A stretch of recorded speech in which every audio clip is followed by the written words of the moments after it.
FSN Radio. It's all about what's next. Go to financialsurvivalnetwork.com and sign up for your free weekly newsletter. You'll also get 3 free reports. The Financial Survival Network. It's all about what's next. Welcome. You are listening to the Financial Survival Network. I'm Kerry Lutz, and today is 2/25/20. Well, we've seen major declines in the indices. We've seen gold go up nearly $60 in 2 days. And, well, the coronavirus shows no sign of abating, or certainly the panic over it is not abating too quick. So where does that leave us? Well, our good friend is with us now, David Scranton. And David, it's great to have you back on the show. Well, what can you say? The market's getting slaughtered today. We're talking on Monday. It's down nearly 800 points on the Dow. What's going on here?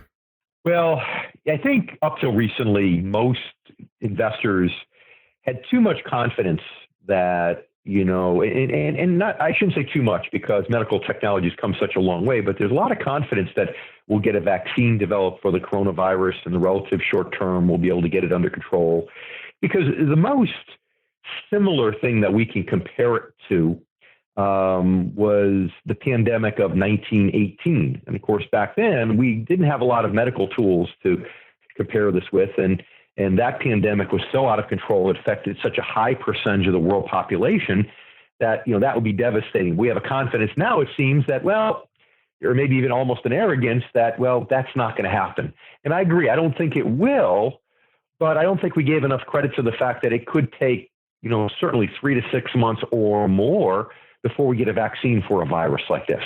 And we can have a lot of carnage, certainly, in the financial markets between now and then.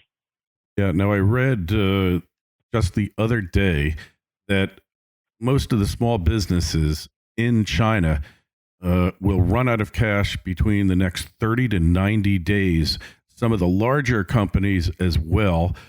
We've seen China literally start dumping U.S. treasuries, and my theory is not as an attack, either direct or indirect, against the dollar, but this pandemic is so sapping the Chinese economy. One statistic I saw, which is rather shocking here, David, is that the number of passengers coming into Hong Kong International Airport, and I forget the exact name of the airport, so forgive me for that, but it was 250,000 people a day.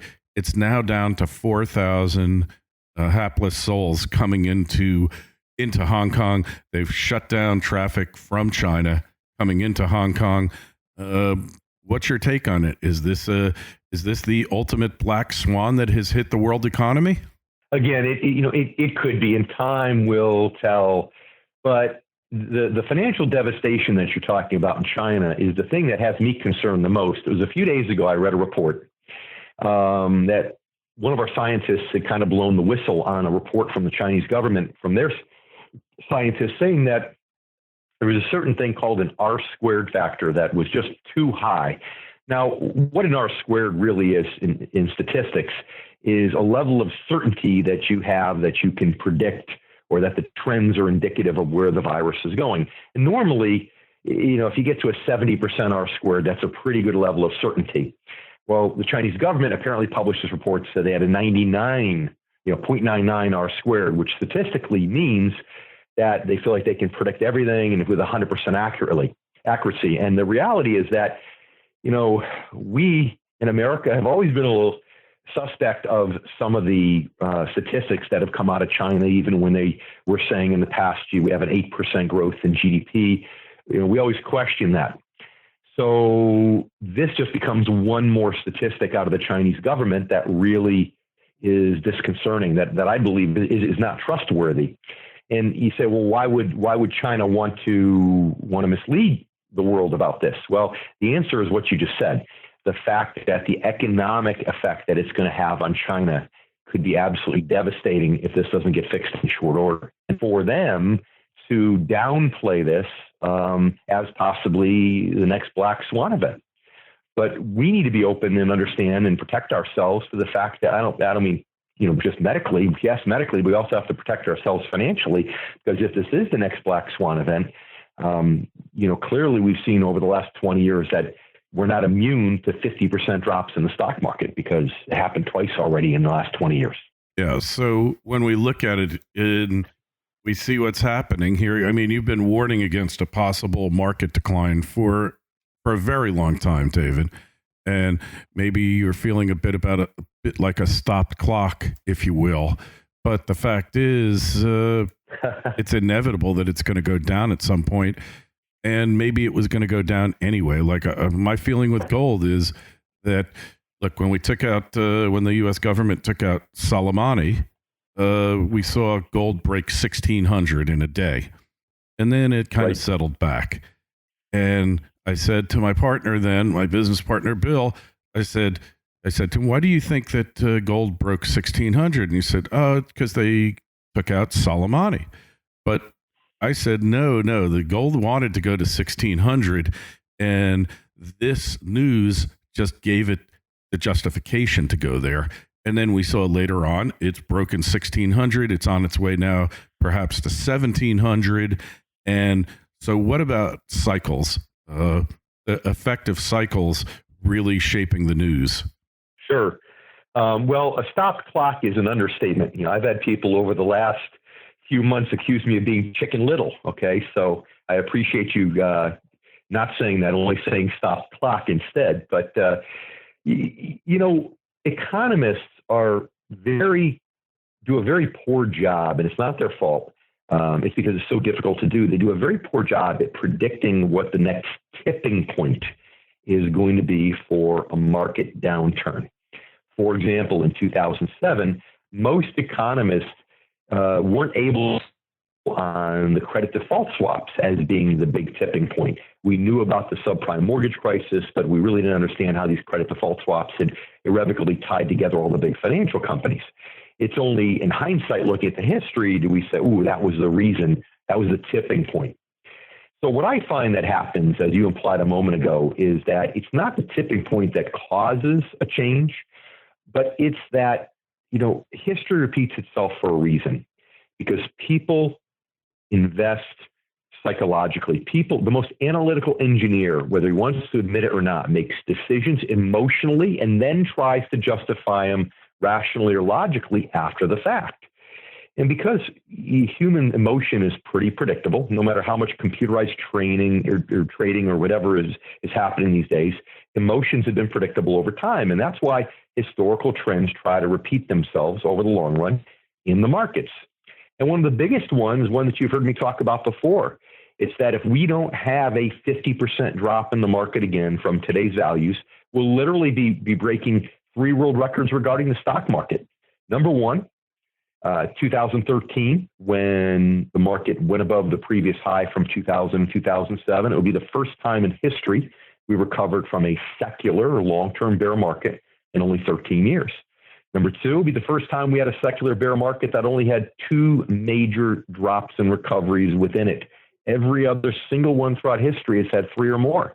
And lastly, it will be the first time we recovered from said secular bear market without price to earnings ratios getting into the single digits. So history says we have to have this drop. And trying to look for that tipping point, I find, is typically useless, because it usually catches us by surprise. And that's why, yes, it's completely possible that this coronavirus could very well be the tipping point that catches us by surprise.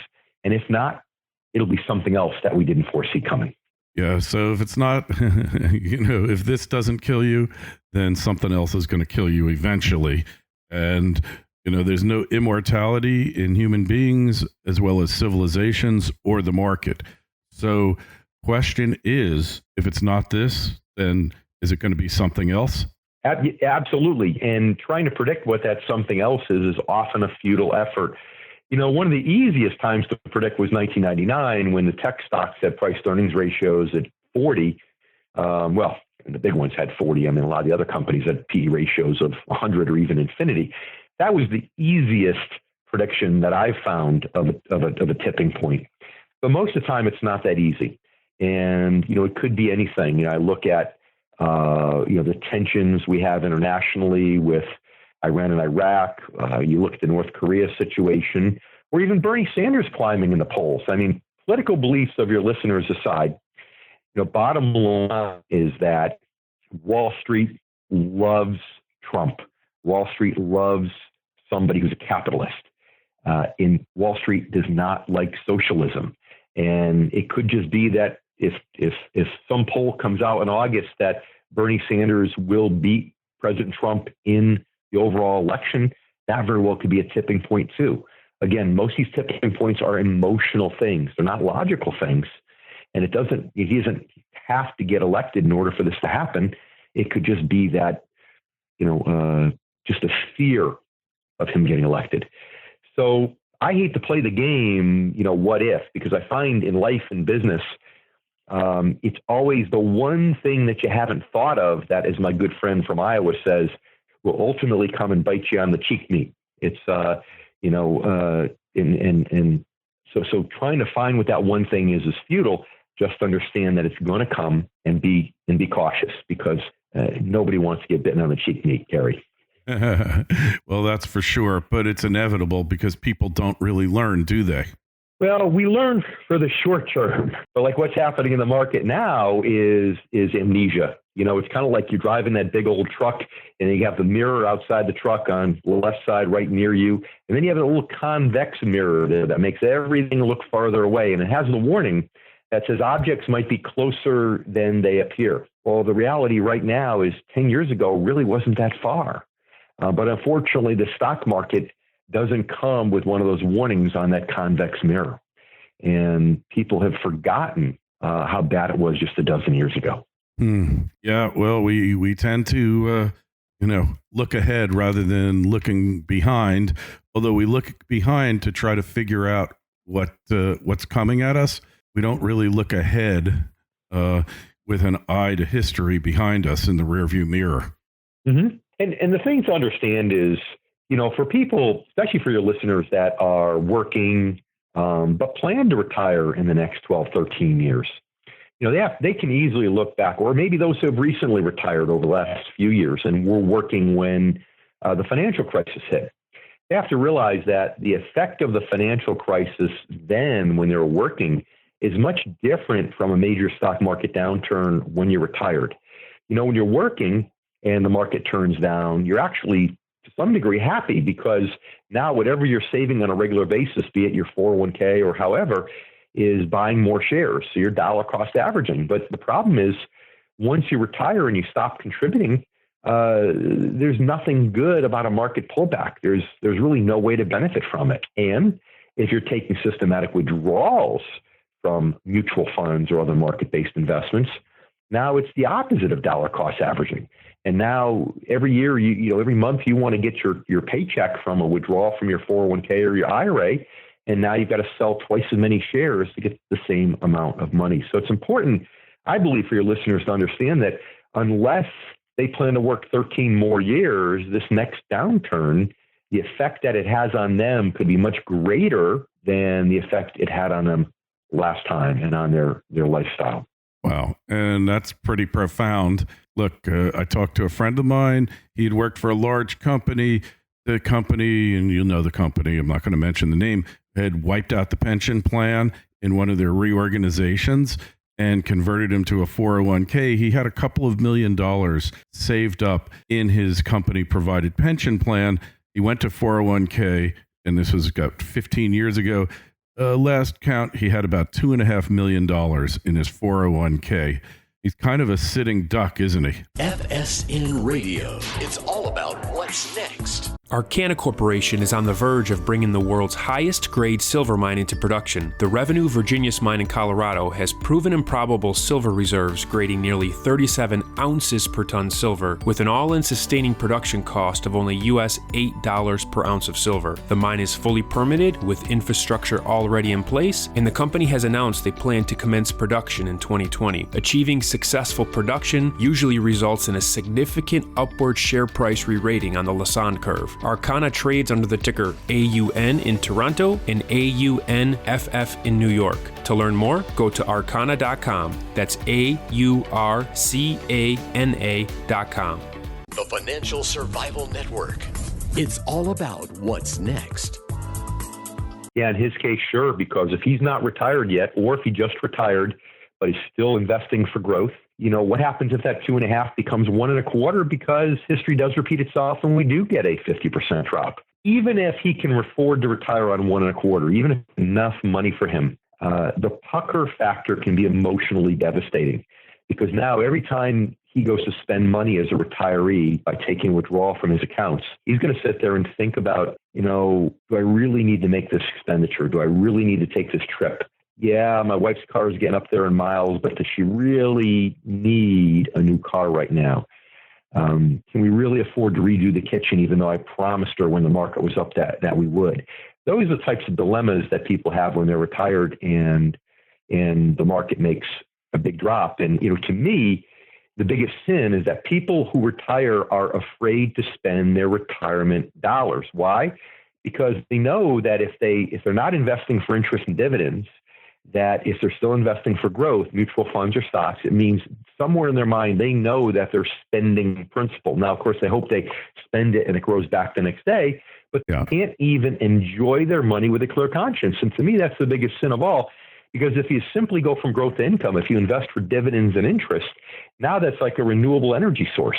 You can use as much of what comes in per month, per quarter, per year as you want, because there's going to be more coming in next year. And that's the power of protecting yourself by investing for income instead of staying with growth, even though you're retired. Yeah. And that's such a great point. So, somebody who's in their early 60s, how do you convince them that maybe you got to be worried about return of principal or return of investment rather than return on investment? And that you need to be thinking of cash flow because our whole low interest rate environment has encouraged people to get into things that are far more risky than they would have ever believed possible. So the answer is twofold. One is education. People forget that total return is a combination of growth plus income. Most people you're talking about today in their 60s, got into the markets in the 80s and 90s, the best stock market in U.S. history. That's when they started putting money in 401ks.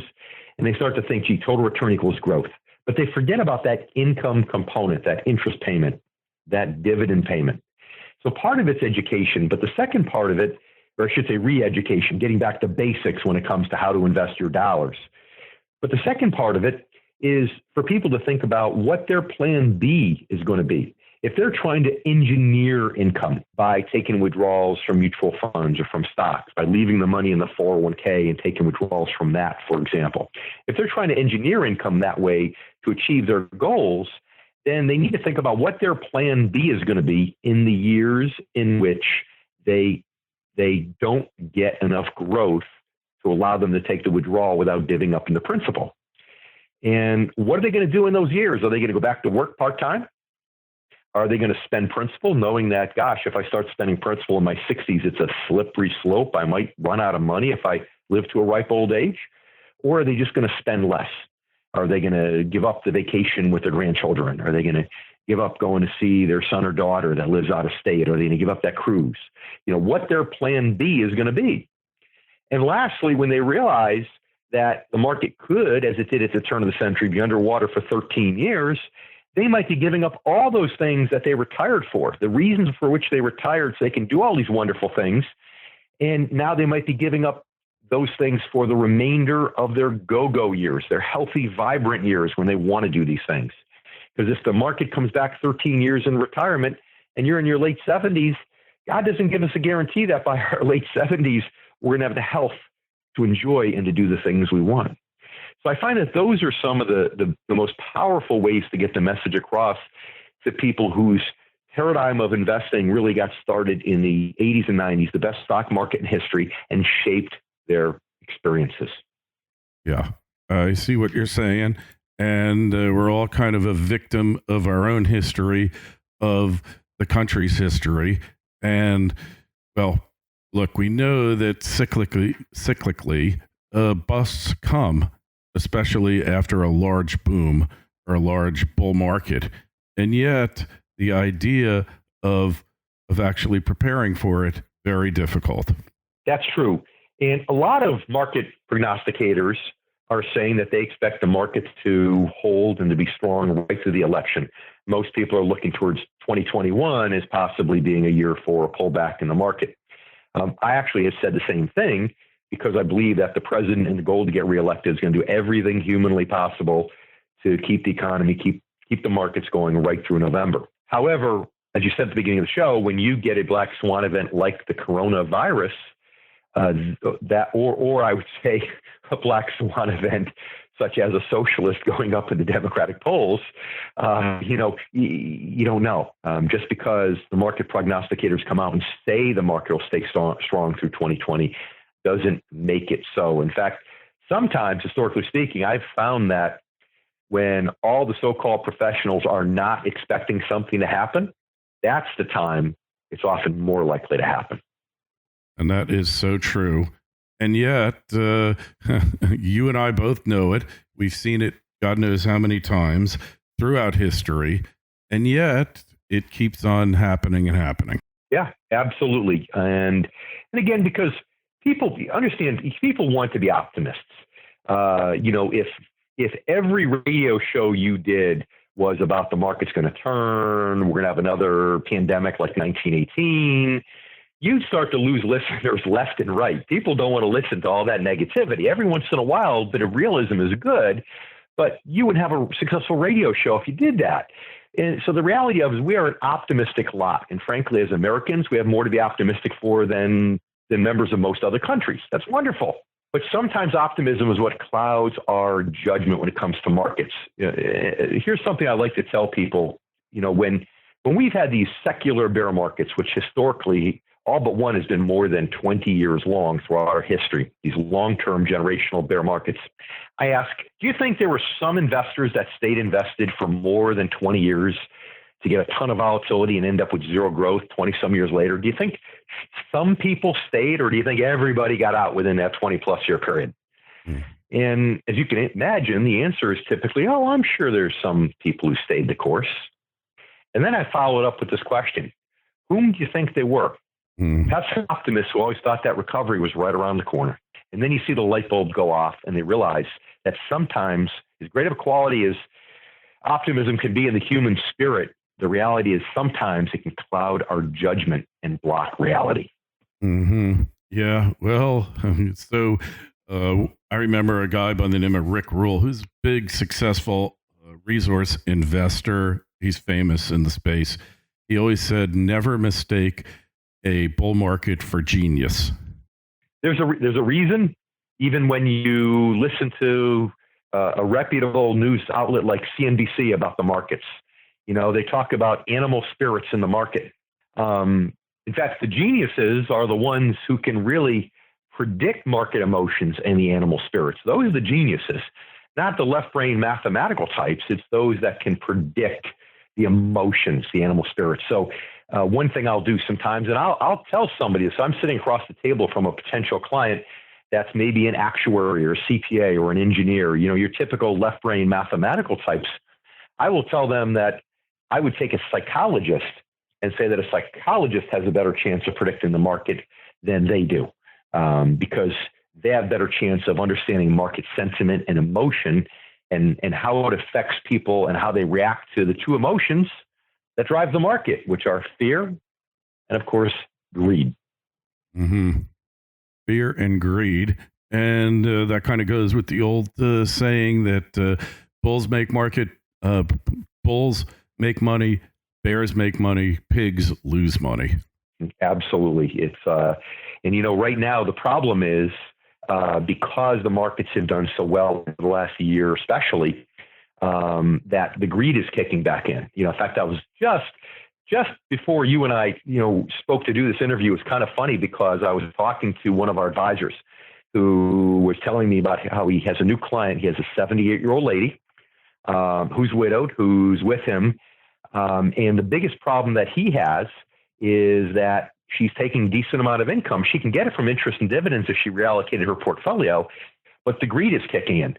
She's still trying to be a player at age 78, and she's still trying to get growth. Even though if growth turns to shrinkage, she starts taking principal and cannibalizing her own fund. So, when the greed has gotten to a point where even somebody with the life experience of a 78-year-old who should be able to look at it from a common sense standpoint and say, gosh, I shouldn't be taking this risk. That's when you know that oftentimes you're at the end of the bull market. You're at the end of the upswing. I call this the blow-off period. It's the period where, the market tends to ignore the bad news and focus on the good news, even if there's more bad news than good news. So in some ways, it may sound strange, but it's a little bit refreshing to me to see that the market is reacting to the coronavirus, because it tells me that at least this blow-off period that we're in, those market participants have some hope, because they at least have the ability to focus a little bit on a pretty serious negative world event like this virus. Mm-hmm. Yeah. And so how bad is the virus really in your estimation? Obviously, you can't know how bad it is because nobody knows at this point. But off the top of your head, we've seen these types of things before, although I don't remember in my lifetime there being a pandemic like this. Flu virus, though, every year kills between 18 to 60,000 Americans. We haven't heard any kind of death tolls like that yet in China and elsewhere, although, like you said, Chinese statistics, government statistics are always suspect. Mm-hmm.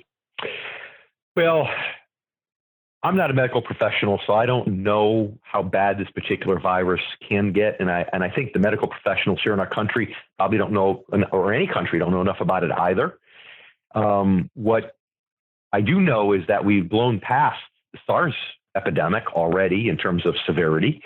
And also the fact that today travel really creates a problem. I mean, not just the aircraft, as you were saying, coming into Hong Kong and all that, but today, it used to be that, certain people flew, not everyone flew in airplanes. Now everybody's flying in airplanes all the time and everywhere.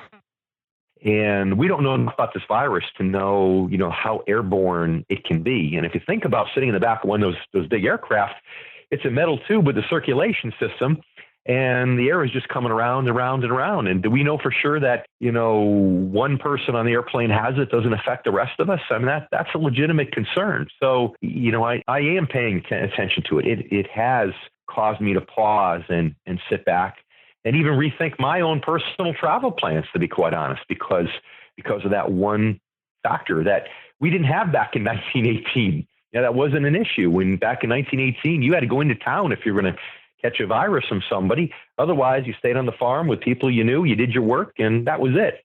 Or, maybe even if you went to work in the factory, it was somewhat limited. But today with aircraft and the degree to which people travel, especially internationally, we need to sit up and pay attention to this. Yeah, I couldn't agree with you more. Well, appreciate your insights into all of this, David. When you're dealing with the market, you always have to be ready for the unknown, because somehow, like I say, if it wasn't the coronavirus, it would have been something else. And I don't know what that something else would have been, but it certainly would have been something else. Anyway, it's always great having you on. Just tell us where to find you, how to get in touch with you. Okay, well, our company is soundincomestrategies.com. It'd be the website. Or our book. There's a website for my book, the most recent book, The Retirement Income Story.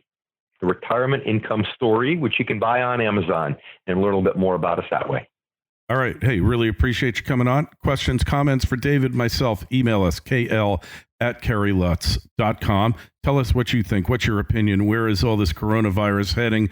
What effect is it going to have on the economy? Is it a blip, or is it profound and enough to change the direction of markets, international trade, etc.? Twitter feeds @Kerry Lutz. Facebook page is Financial Survival Network. And, of course, visit our website, financialsurvivalnetwork.com. David, always a pleasure. We'll talk to you again real soon. It's been a lot of fun, Kerry. Talk to you soon.